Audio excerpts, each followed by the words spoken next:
There's only one relationship more important to Marshall left-hander Ben Frith than the pitcher-catcher battery. The one with his mother, Beth, a breast cancer survivor. We have to rely on each other. She has to rely on us. We have to be there for her. I think after this, we're going to feel a lot better. We're going to be closer as a family. Like a 97-mile-per-hour fastball, cancer caught Beth Frith totally off guard.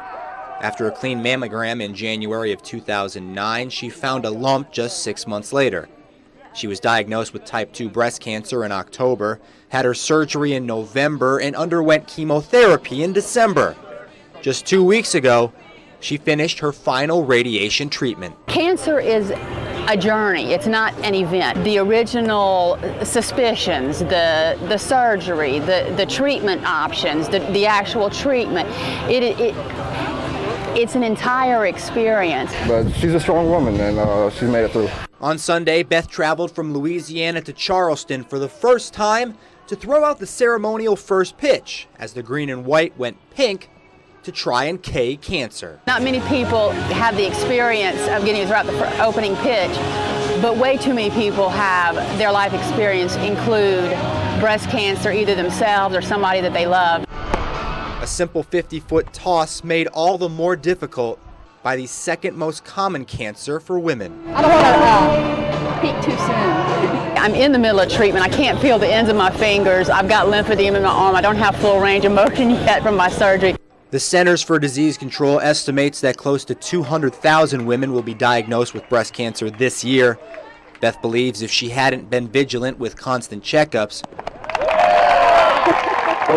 her battle may have gone down on strikes. Go to the doctor. Go take care of yourself. This is, this is life and death. Football may be a game of inches, but so is life. Dion Spurlock can attest to that. He came within a fraction of one of losing his. It went in me about 7.5 inches. In January, Dion was attacked and stabbed just outside of South Charleston High School. They had to go in and repair my kidney and my large intestine. Doctors spent nearly 3 hours doing exploratory surgery to try and stop his internal bleeding. It definitely changed the way you think about life. For a while, it's kind of hard to, go around without turning around and trying to watch your back. Nope. But Dion's never been one to just sit on the sidelines. You gotta live. You can't be scared to live. This Saturday, 5 months after the incident, he'll return to the football field to take part in the North-South Football Classic. Coming from 10th of a millimeter away from dying and being able to shop on a uniform again is like a new birth. Go. And Spurlock says he doesn't plan on fumbling his second chance on life. I thank God every day that I'm just here, that I can breathe, that I can even walk, let alone play the game of football. There's nothing to be mad at, All grudges are out the window. I'm not mad, It's football season. That's my joy. Meet the Molinas, the first family of Cabell Midland High School kicking. Chris, a freshman, and sophomore Sammy. Yes, short for Samantha. They called me up from Midland, and they told me to bring Samantha too. They gave me my shoulder pads and helmet. They kind of talked me into it, and then I said, "Oh, can't turn back now."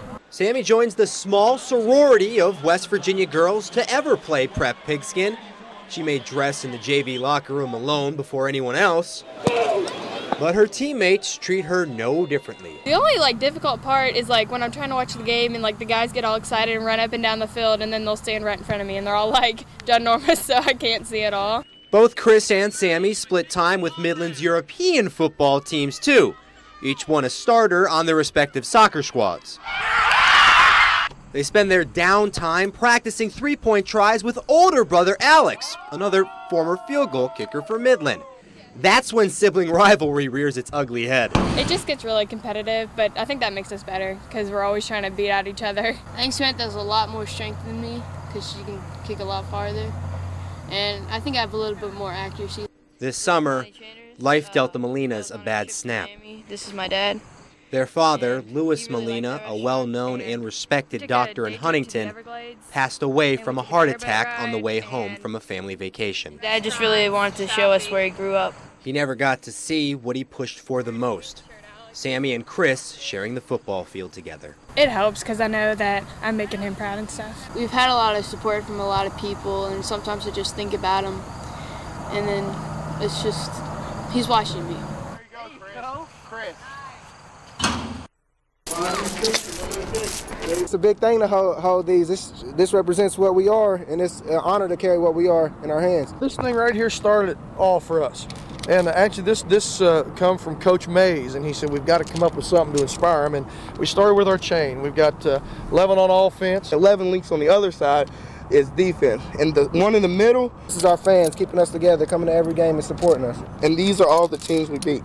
That's their collars. Riverside, GW, St. Albans, Calvin Midland. The hammer. This is our hammer. It's so we can pound down on people. Actually, I'm an old coal miner. I guess that's appropriate here in West Virginia for an old coal miner being an old coach. But guys, truthfully, this is the lunchbox that I carried in and around the mines for some 20-odd years. You're just going to work out here every day. And when you come to this football field, you better come to work and you better bring your lunch. The bar symbolizes you can bend us, but you can't break us. This is about Parkersburg. When we play Parkersburg, Coach Mass bent this over his knee. It's great to see these kids. They'll run over and they'll grab this bar and they'll try to bend it. And the bar won't bend, and they kind of get a look on their face like, you know what, that steel's pretty strong, so I guess we better be strong as well. You know, it all has meaning, and it all means something to each and every one of our kids. And you know, it's been one of the things that's contributed to these kids being so successful. There's a lot of emotion and a lot of feelings in each one of these things. See, I have a Princeton Paul. I have a Capital Cougar. I got the dots here. Everybody wanted one of those. Nicholas County. The first couple hours we had some downtime. We all got the stickers out and just started placing each other's. We walked to each other's room and just, you know, just grab a sticker and just switch out stickers. I haven't got none of my enemies, you know, the Buffalo and Gilbert stickers yet, but you know, we'll try to get some of those. G-Dub. Now that one was a little harder, right? It was hard putting this one on, but I had to. The first two stickers I had were Capital and South Charleston, so you know, they beat us, the three teams that beat us, so it's hard to put those on. It's a little weird when you think about it. When you get up here with everybody's cool. They're not your enemies here when you're on the same team. We're representing them as they're representing us. Find it! Find it! A lot of people asking for the Eagles. Well, actually, we all ran out of the Eagle ones. The Hurricane one, that's probably my favorite one. I don't know why I like that one, but I do. They seem to like the Hurricane logo. I don't know why. That one and the GW. Those are the two most popular. Why do you think they're the most popular? You know, I'm really not sure. I guess because they're just so recognized and some big AAA schools. It's a great tradition. You know, I'm proud of it. I'm going to put some more stickers on, so we like that.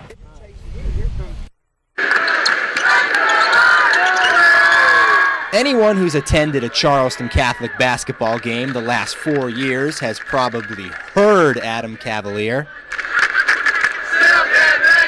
With a towering shamrock hat atop his head and a green cape over his shoulder, it's hard to miss Adam as he commands the cheering section of hundreds of Irish fans and parents. Me and Joe are the leaders on the court. He's the leader off the court. To have a crowd of 250 doing your every whim, that's pretty fun. Even turning his tassel couldn't silence Adam's passion. The ringleader, nicknamed Fandemonium, is now a sophomore at Marshall. For him to come back and show his spirit for the school and the program is unbelievable. I feel a very deep connection for what Charleston Catholic has done to me, so there's no graduating. But after screaming until his lungs give out for 4 years now, Adam might just hang up his big green hat after this season, hoping to protect his investment.